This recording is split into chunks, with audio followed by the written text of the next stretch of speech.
Hi, I'm Kate from Venture to Rome, and this trip, we're doing something different.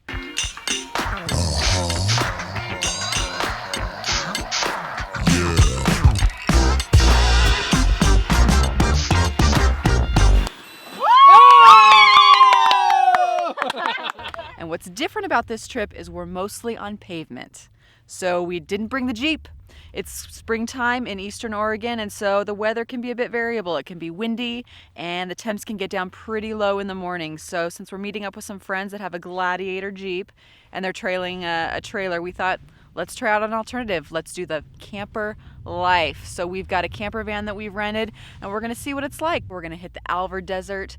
We're gonna hit the Malheur National Forest. We're gonna go up north and see some painted hills, do some fossil digging, and then we're gonna head towards an old ghost town, check that out, and then go towards Bend. So stay tuned, it's gonna be a lot of fun. So we rented a van from Wander Vans, a Ford Transit 3500. Okay, let me give you a quick tour of our camper van on this trip. So we had them put in 3 seats because we need 2 car seats for the kids that have the latches. So we have a little bit longer seat. You can see the front seats there, pretty comfortable. Nothing major. Then back here, I got this sink, like a little mini sink and storage area, some storage pockets. And then over here, it comes with a Dometic, I think it's a 52 quart. There's the power setup there, little bench to sit down on. And then the biggest feature of these is bunk queen size beds. On the bottom, that's a 7-inch foam mattress. And then on top, I think it's a 4 or 5-inch foam mattress. Super comfortable. You got these curtains so you can black things out.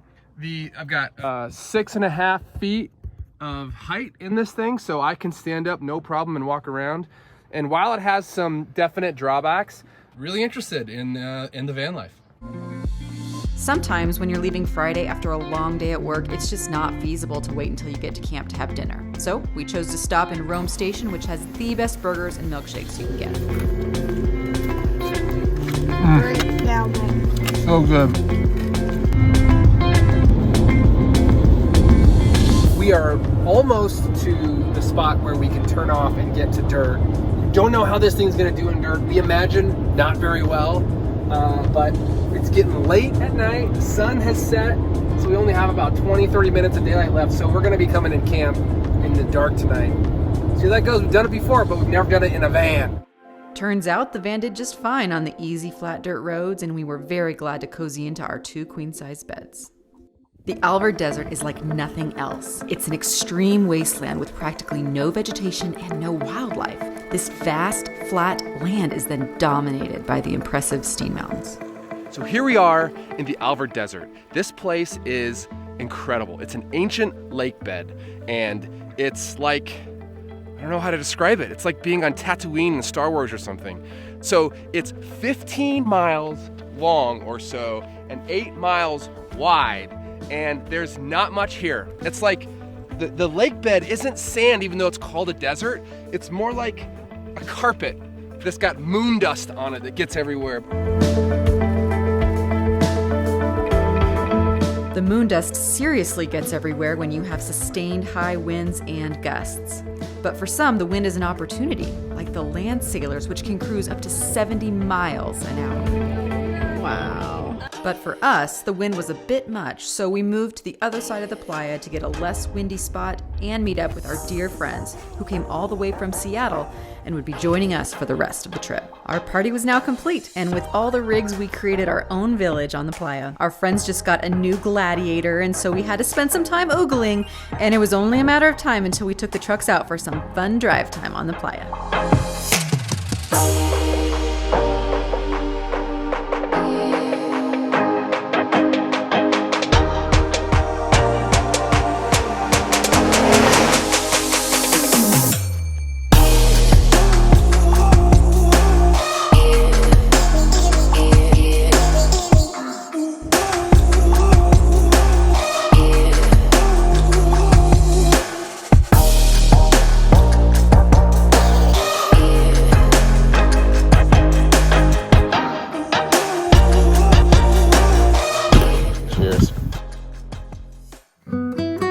Settled in for the evening and prepared a family flank steak recipe with Overland X bourbon mushroom sauce with some fresh veggies added in. The challenge of preparing an excellent meal without the creature comforts of the kitchen at home is one of the things that makes overlanding so fun for us.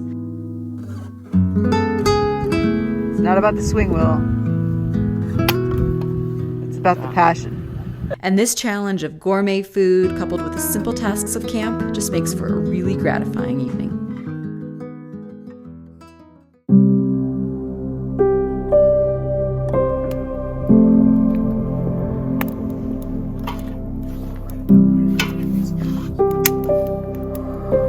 The winds pushed through a storm that gave way to a morning with much cooler temperatures and stillness in the air.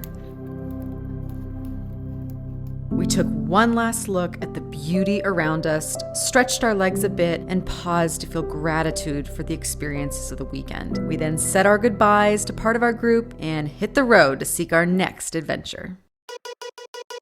On the next episode, we get deeper into the van life. Watch as we discover a historic round barn, I finally get a shower, we freeze in the forest, and see some other Central Oregon gems. Tune in and see what happens next.